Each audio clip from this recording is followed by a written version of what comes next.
Всем привет, это Тюлень Travel, и это алко-обзор со всего мира. И сегодня мы вам расскажем про удивительное гранатовое вино из Азербайджана.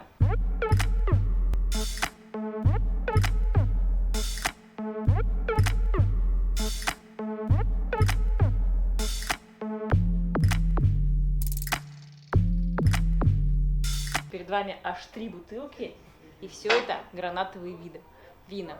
В кадре я буду сегодня одна. Почему? Да потому что мы просто не помещаемся вдвоем вот в это пространство между двумя кроватями в нашем хостеле. Привет! Так что Саша у нас будет заниматься чем? Открывать за кадром бутылки и протягивать мне полный бокал. Будем, кстати, дегустировать все это аутентично, вот в таких вот бокальчиках. Обычно в них наливают турецкий чай, но здесь, соответственно, чай азербайджанский, азерчай, очень близкий к турецкому, собственно, тоже пьют вот из таких вот бокальчиков. Причем не просто чай, а знаменитейший чай. Его рекламировал сам Якубович. Вот так-то.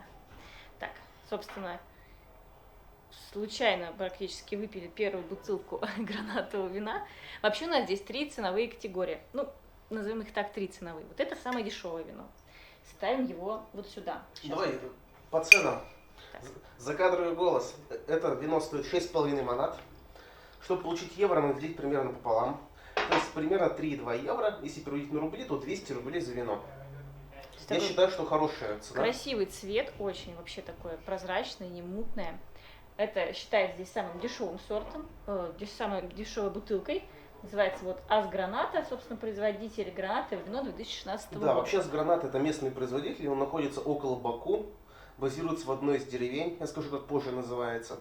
И вообще Азграната считается самым дешевым вином гранатовым и самым вкусным. И при этом, вот да, мы качество мы сохраняет. попробовали другие гранатовые вина, Не забегай вперед. которые стоят Не сзади. забегай вперед.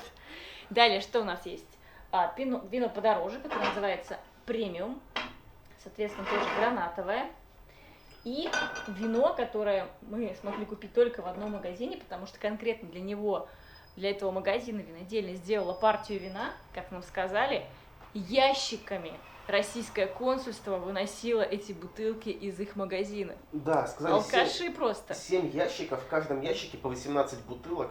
То есть можно представить, то есть по сути 100 бутылок закупили. Чем отличаются эти вина? А мы сейчас расскажем. Нет, давай сначала технически. Технически, вот Азграната вино, это такое вино с большого виноградника, где все работает массово. То есть Большого массово. гранатника, назовем его так. Гранатник, да. Соответственно, суть в чем, что оно используется для производства этого вина и семечки, и кожура, и ягодки. Ну, то есть берется цельная ягода и полностью перемалывается, и все это вместе бродит. То есть это вот самое правое вино. Вино, которое в середине. Вот это также изготавливается. Да, но только это селекция. Здесь выбирают уже вручную. Плоды. Да, вручную отбирают хорошие плоды, плохие плоды, ну и сортируют. И вот, который сейчас Катя держит бутылку, я вот не знаю, как она называется, просто написано, что вино из граната. Это вино сделано специально для гурмании. Соответственно, суть его в чем, что здесь использовалось для изготовления сока только, соответственно, зернышки и вот эти вот пленочки между зернышек, а вот кожура вообще не использовалась. Соответственно, это более мягкий вкус без вот этой выраженной горчинки, которую дает кожура гранатовая. По сути, это крафтовое вино. Специально как раз сделанное. Соответственно, это у нас стоит, сколько, 6 манат стоило? 6,5 манат, это стоило 9 манат, это 10 манат. 10 манат. То есть между вот этими разница небольшая, но вот сейчас узнаем по вкусу, потому что вот это мы пробовали, небольшой, ну совсем бокальчик в магазине, вот это мы уже вот сейчас попробовали, а вот это Ну не как пробовали. небольшой? Бутылка заканчивается. Вообще, Азербайджан отличается от других стран, даже от Молдовы, то, что здесь не жалеют вино на дегустацию. То есть в Молдове вам наливают, как бы, покажу вот так вот, на донышке. И это еще платная дегустация, соответственно, с экскурсией по заводу. А здесь мы пошли в магазин и говорят, у нас, знаете, вот специальная партия, вот 3 месяца назад для нас изготовили. Хотите попробовать? Мы такие, ну да. Достают из холодильника и наливают богатые, ну, миллилитров 150 точно. Минимум. То есть совершенно азербайджанцы не жалеют вина, и мы просто не могли не купить. У нас был выбор, одну бутылку или 2. Ну, мы взяли одну на пробу. Мы взяли в разных магазинах. Так, ты пока открой, пожалуйста, вот это, а я расскажу про первое. Вообще Так. Гранатовые вина Открытие. это вина, потому что технология ровно та же, что и при производстве вина из винограда, только, собственно, вместо винограда используется гранат. Как нам сказали, что, соответственно, тоже может быть европейская технология, когда, соответственно, вино не вино, а вот этот весь жмых откидывается практически сразу, и вино вместе с ним не бродит. И, соответственно, похоже на грузинскую технологию, как вот грузины делают вино в квевре, где вместе с вот этими лепесточками, вместе со жмыхом, вместе со всем-совсем сок бродит и, собственно, вместе со всеми вот этими внедрениями. Ты расскажи, что такое квеври? Квеври — это большой глиняный горшок, который закапывается в землю, соответственно, там такая температура земли, типа погреба содержится. И, соответственно, суть в чем, что вино из квеври мутное, очень мутное. Так, я вот... Это птичка или сигнализация? Надеюсь, не пожарная. Ну да. Так, я налью в соседний бокал, будем сравнивать цвета. Бокал у меня всего, к сожалению, 2. Прерву тебя. Видите, крышка разукрашена. Когда вино дорогое, ну и качественное, хорошее, так скажем, магазины тратятся на... Заводы парятся на свои фирменные пробки, то есть это уже один из показателей качества. Так, соответственно, у нас вино первое, которое самое дешевое, такое красивое, розовенькое, прям такой молодой розовый гранат. Давайте я подарю, чтобы было по объему одинаково. А вот, соответственно, второе вино, которое стоит уже чуть подороже, которое селект, где уже вручную отбираются плоды. Вообще, у гранатового вина очень интересный вкус. Вот пьете его, и вы думаете, ну это же гранатовый сок, ну какое это вино? Здесь вообще не чувствуется градус, хотя градусность вина от 10,5 до 12,5 может варьироваться, то есть достаточно крепкий напиток. И при этом вы делаете глоток, и вы понимаете, что вы просто пьете гранатовый сок.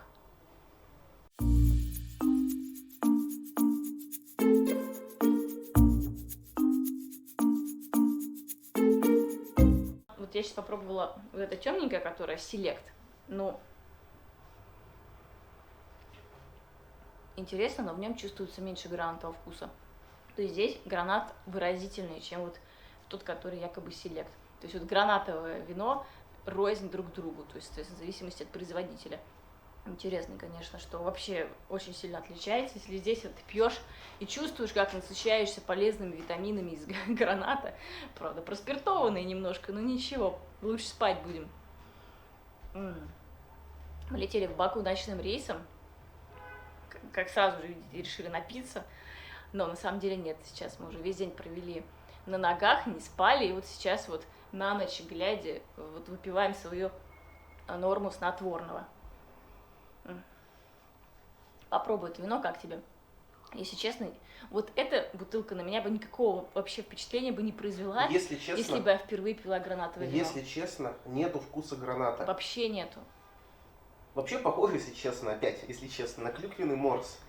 Ну, то есть, вот если бы мне говорили, ай, попробуй гранатовое вино, это так круто, я бы попробовала вот это, я бы сказала, и чё? Что это за фигня? Вообще в Азербайджане в ресторанах обычно подают асгранату как раз. То есть не вот эту вот крафтовую или какую-то другую, а именно асграната подается в ресторанах и очень часто по себестоимости. Держи, открывай следующее. Я вообще расскажу про традицию виноделия в Азербайджане. Она на самом деле достаточно долгая.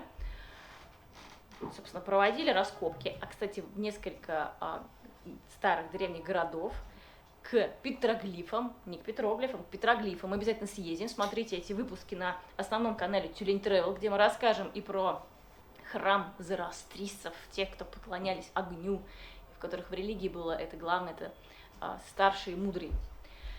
Так, о чем я вообще? О традиции виноделия. Соответственно, при раскопках, представляете, обнаружили виноградные семечки, ну, в кувшинах наряду с какими-то другими артефактами. И посчитали, и получилось, вот чтобы не обмануть, я спрошу у Саши, сколько лет вот этим зернышкам, которые нашли на раскопках? 7000 лет. То есть, по сути, 5000 лет до нашей эры здесь уже выращивали виноград. Вообще виноград научились выращивать примерно тогда. Ученые считают, что виноград научились выращивать где-то 7000 лет до нашей эры, 5000 лет до нашей эры. А зачем вообще его начали выращивать? Потому что когда после брожения получается вино, оно долго не портится. То есть можно сделать вино, и оно будет годами стоять. Ты можешь его брать с собой в дорогу и идти там на свои дела, на охоту, в поход, кочевать, если захочешь продавать. Одновременно оно очень калорийное, и по сути можно питаться в дороге. То есть ты и пьянеешь, и... Веселей в пути. Веселей в пути, да. И пьянеешь, и ешь. Что интересно, что, соответственно, вот с того самого момента, как вы видели семечки, виноделие на земле вот, азербайджанской, собственно, долгое время велось. Долгое время это ровно до того момента, когда соседи Азербайджана не приняли ислам. И, соответственно, вино стало некому покупать. Это случилось, по-моему, в VII веке нашей как раз эры. когда ислам и начал распространяться. Собственно, вино выращивали, но внутренних потребностей не хватало, чтобы, соответственно, все это дело употреблять. Соседи перестали это дело покупать, потому что ислам строго запрещает употреблять алкогольные напитки, и, соответственно, постепенно виноделие начало угасать. Далее сама территория Азербайджана приняла ислам. Это уже случилось гораздо позже, там, в XII веке, но, тем не менее, это практически полностью поставило крест на виноделии на этой земле. И виноделие здесь возобновилось только, по сути, в конце XIX века. Вообще, фактически в интернете написано, что в селах локальных готовили что-то типа браги, что-то типа кваса. То есть алкоголь там был не 11%, как в вине, а около 3-5%. То есть такой вот заквашенный напиток. И по сути, с 14 века, вот как раз когда 12-14 принятие мусульманства в Азербайджане, вино не делали до 19 века. Так что вот как только, собственно, территория вошла в состав Российской империи уже так полноценно, то, соответственно, российские, я даже не знаю, сомелье посоветовали развивать эту территорию массово, собственно, как и многие кавказские земли. Азербайджанская земля очень именно подходит для выращивания винограда. Здесь такой хороший комплекс минеральных веществ, что вино получается очень классно. У нас обзор именно специальных сортов, вот азербайджанских чисто сортов вин обязательно будет. Здесь вот мы проведем только гранатовое. Вообще считают, что гранатовое вино любишь, ты чё, типа, мол, это же ненормально, это же не вино. Но это тоже вино, это тоже достойный напиток и, собственно, может разнообразить ваш ужин, приятный вечер, день рождения, что угодно. То есть гранатовое вино – это вино, потому что технология ровно та же, просто вместо винограда используется гранат. И, собственно, с тех пор, с момента, как в состав Российской империи вступил Азербайджан, виноделие массово растет, то есть все больше наращиваются объемы именно, соответственно, лозы, да, на территории, на которой выращивают. Сейчас достаточно много здесь виноделин, попробуем в одну из них заехать, если получится. Смотрите на Тюлень Travel обязательно. Выпуски с завода, скорее всего, будут на этом канале, если у нас получится.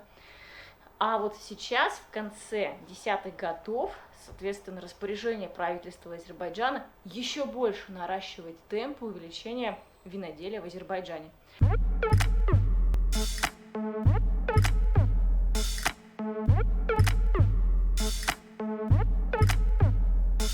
Вообще, азербайджанское вино продается даже в Новосибирске. А Новосибирск, знаете, где находится? Он находится за МКАДом. Но там было не гранатовое вино, да, вы не поверите, за МКАДом есть жизнь. За МКАДом на протяжении там сколько километров? 5000 километров нужно, чтобы добраться до Новосибирска. Ладно, 4,5, договорились. Но тем не менее, вот до Новосибирска довозили. И по сути, азербайджанское вино в Новосибирске стоит 300 рублей бутылка. То есть здесь можно купить за 200, а в Новосибирске 300 рублей. То есть продаются какими-то специальными льготами за границу. То есть получается очень выгодно. Моду, привычку вырабатывают, собственно, такими ценами. То есть если мы видим, мы сразу покупаем. Поэтому мы сейчас к чему это все обозреваем, что не обязательно прилетать в Баку, чтобы выпить азербайджанское вино. Загляните хорошенечко в свои магазины винные. Я думаю, что вы бутылочку, парочку обязательно найдете из Азербайджана. Так, мы открыли третью бутылочку. Покажу ее красиво, вот она у меня. Здесь непростая этикетка. Здесь, соответственно, рисовал художник специально для, собственно, этого вина. И суть этого вина в чем? Собственно, что здесь берутся для отжима только ягодки. Соответственно, кожура никак не участвует. Что важно, что гранатовое вино, несмотря на то, что это красное вино, нужно очень хорошо охлаждать. То есть подача порядка 11 градусов, то есть оно должно быть прохладное. Так вино будет гораздо приятнее питься, а вкус вот этого фруктового гранатового оттенка будет раскрываться ярче. Ну и жажда будет отлично утолять. И, к сожалению, вот этот не успел почему-то у нас подостыть, вот этот красивый, самый дорогой сорт. Поэтому вот есть отличие, что мы дегустировали в винном магазине, что вот сейчас. Сейчас аромат не так ярко чувствуется, и вкус не такой гранатовый. Ну вот в магазине прямо-таки был реально сок, но крепкий. Вообще такая штука очень обманчиво. Ты пьешь и вообще не чувствуешь никакой градус. Ну, в принципе, в хорошем вине ты тоже не чувствуешь этот градус, но все равно какие-то вот легкие оттенки дрожжей, ну, вот можно уловить, если постараться. А здесь же ты полностью веришь, что это сок. Так что лайфхак, если вам нужно кого-то, скажем так, тайно споить, как раз-таки отличный способ. Я взяла теперь 2 бокала в руки, соответственно, это самое дешевое вино. Вино, по сути, самой высокой ценовой категории, которую мы брали. И сейчас сравним, отличаются или нет. Цвета действительно отличаются. При этом, я думаю, что на самом деле просто сырье было разное, потому что гранат тоже бывает разный.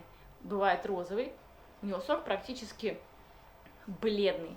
И бывает, соответственно, еще называется гранат без косточек. И еще бывает гранат, где прям вот, не дай бог, какая-нибудь капля попадет к вам на вещь, в жизни не отстираете. То есть настолько он гранатового цвета. Вот, собственно, вот здесь, видимо, брали такой как раз-таки гранат.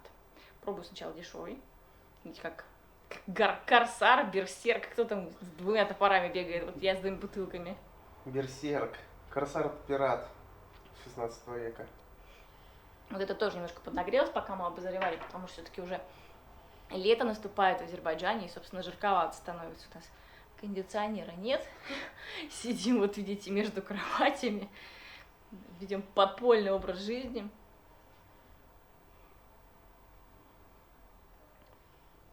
Нет, конечно, есть разница.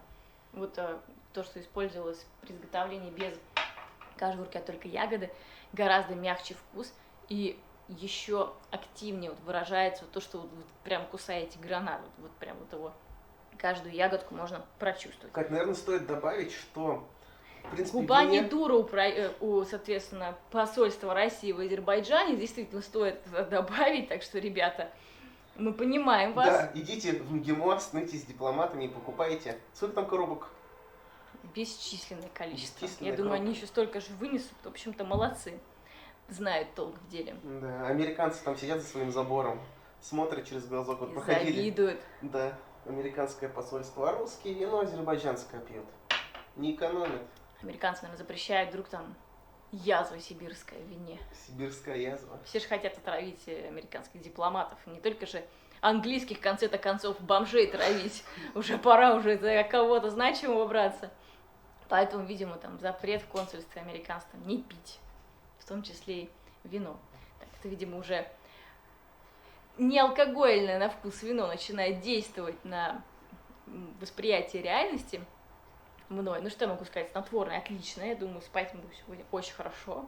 Сны нам будут сняться гранатовые. Как, наверное, надо добавить важно, что у вина, в принципе, установились алгоритмы изготовления вина. То есть вот есть в Грузии квевари, и европейская технология. И европейская. Все, всего лишь в мире 2 технологии. А вот как делают гранатовое, каждый завод заявляет, что он делает по уникальной своей технологии вина. То есть, по сути, мы не можем знать, как вот каждый из этих по вин факту сделано. все равно я могу сказать, что здесь также соблюдаются 2 технологии. Либо это у вас квеври. Квеври это не только глиняный горшок, это не только закапывать землю. Квеври это, соответственно, вы вот все, что есть в плоде, то и бросаете, соответственно, на брожение. А европейская технология, собственно, участвует только плоды, ягодки и не используют, допустим, вот эти вот кисточки, веточки от винограда, ну, либо вот кожурку от грейпфрута. Хорошее вино, все-таки достойный подарок. Приезжайте в Баку. Для россиян Азербайджан это безвизовая страна. Здесь можно не только пить вино, но и просто объедаться бесчисленным количеством вкусных кавказских блюд. Собственно, для этих целей мы сюда приехали уже 2-й раз. Смотрите выпуск про Баку на основном канале, он уже давно висит у нас на канале, и он прям бьет у нас рекорды по просмотрам. Правда, смотрят его не только те, кто хочет приехать в Азербайджан, но и местные. И местами, конечно, обижаются, что мы несколько иначе преподносим информацию, но тем не менее. Чтобы быть честными, смотрите. Плохо похвалили, говорят.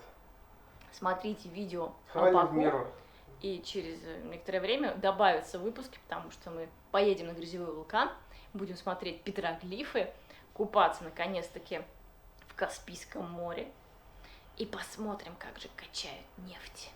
А на этом, я думаю, мы с вами прощаемся. На здоровье. Пусть у каждого будет дома маленькая нефтяная вышка. И все у вас будет хорошо. Подписывайтесь.